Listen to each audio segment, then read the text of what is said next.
Okay, so how do we take this new post to fix what Trump said? Argentina's not in such a bad situation. Well, the president of the United States had said something like that. Argentina is dying, and we are helping it. There is no benefit to anyone here. We are simply helping them because they are dying.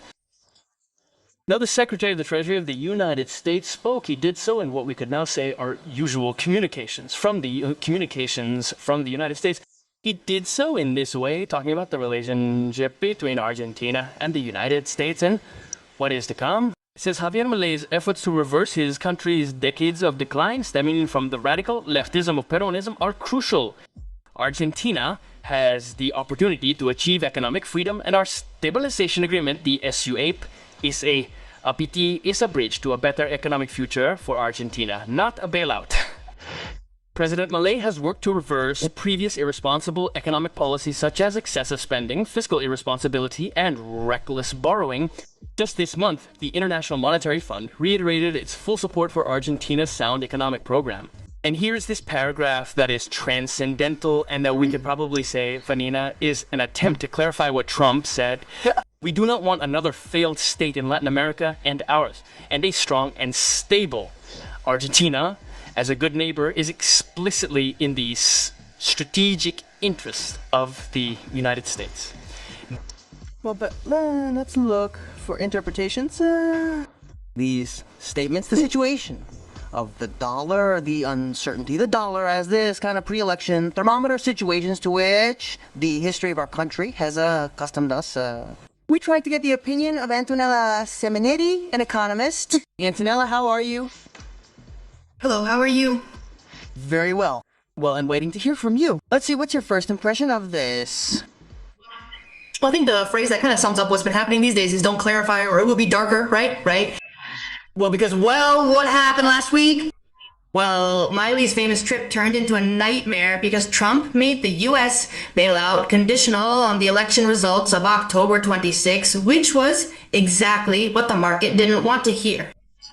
Well, then a series of tweets came out from both the government and Scott Bessent saying that the bailout would still exist, that Trump didn't mean that he was actually referring to the 2027 presidential elections, a constant back and forth, right? The truth is that Twitter doesn't get boring. Every time you log in, you have a new tweet, whether it's from Trump's, Miley's, or the government's American Treasury. Then they came out to say on Thursday, Friday of last week that there was going to be an additional bailout, that is to the $1,000 million of the SUAP. Another bailout would be added that would be on behalf of, in this case it would not be a bailout, but it would be private individuals who would give money to Argentina so that they could buy sovereign bonds and buy Argentine debt, and in this way reduce the country risk and be able to re-enter the market.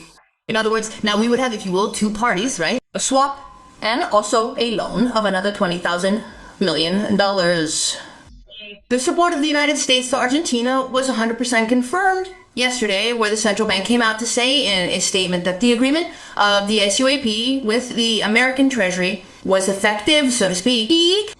But despite the confirmation of that support that was yesterday, the reality is that the exchange rate, as I just mentioned, the numbers followed the rose yesterday and today and again. Let's say it reached what is the ceiling of the band. It is already estimated that yesterday the central bank had to intervene selling dollars to go down because it effectively reached the ceiling of the band.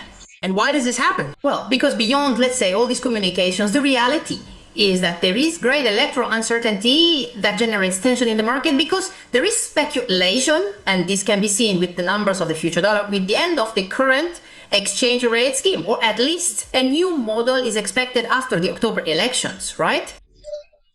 On October 26, the reality is that Luis Caputo came out to say, and even the United States Secretary of State Scott Bessent, that the current scheme will be maintained. But the reality is that despite this confirmation,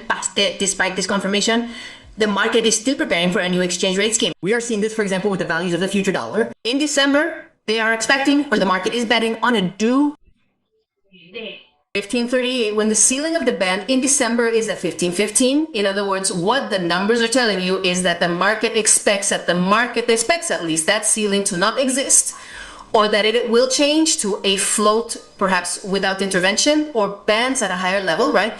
Because they are betting on that dollar level. Now, those who are speculating today, as you mentioned, are the big players in the exchange market, or also the small saver, the one who makes an effort to find pesos where they do not have them and tries to exchange them for dollars. What is it that is being seen in the end?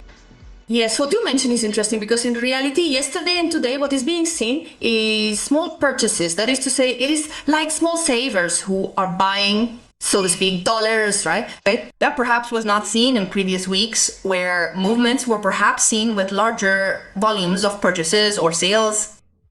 In this case, small volumes are being seen, so we can say that in reality, it is the small saver who, if you will, is perhaps trying to have a backup before Sunday, which is the elections. Which means that today the only one who trusts the Argentine peso is the United States Treasury, because the rest are all gonna buy dollars. Yes, the reality is that for me, Scott Bessent must not understand the American Treasury very well, right? Because, I mean, he tweets every other day, and yet people continue to demand dollars. But, well, there, let's say, are some of the inconsistencies that many economic analysts have been saying for a while.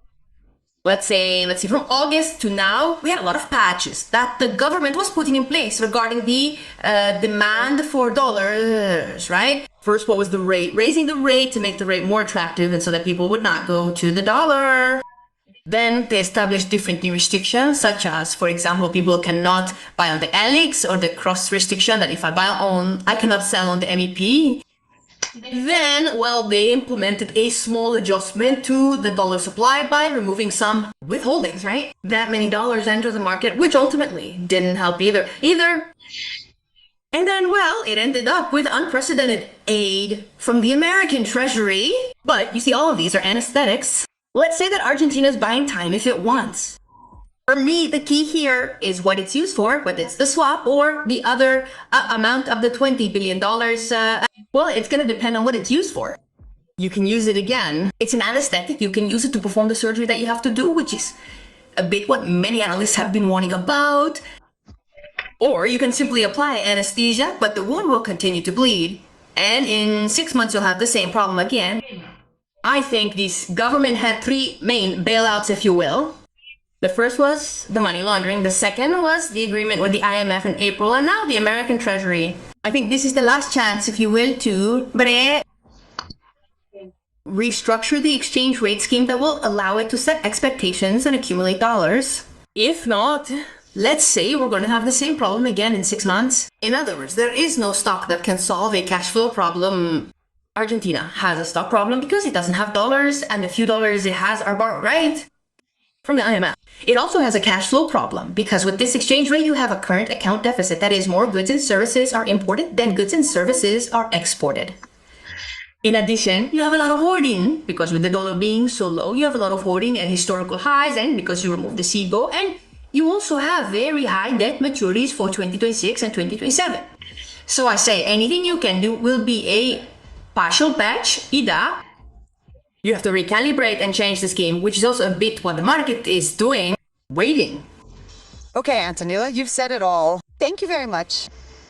No, thank you all.